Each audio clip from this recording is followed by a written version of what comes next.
Hátra lettem szúrva, jobbról meg balról, és azt hiszik megúszák szerencsétlen barból. Még nincs vége a játéknak, a bosszom utolért.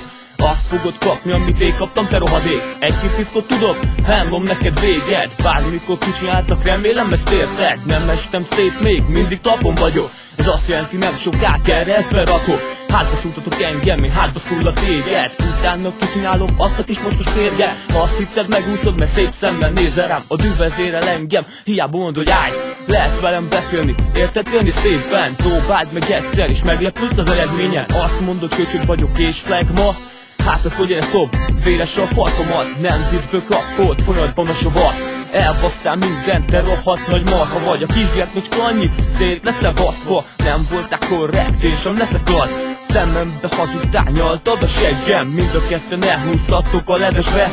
Jól csináltok a dolgot, csak nem vagyok madár. A hülyék ott laknak a Duna túloldalán. Letörölti Facebookot, hú mekkora oltás. Azt hitted ettől, majd rám jön a sírás. Ezen csak rögtem és elkezdtem az írást. Írtam, csak írtam, a sorok csak úgy jöttek. Pakolgattam ide-oda és rímekbe szedtem. Az igazságot elviselni is nem lehet könnyű. Akit eddig oltották, hogy kurvák meg ribancok, most azokkal járták, hogy seggüket nyalod.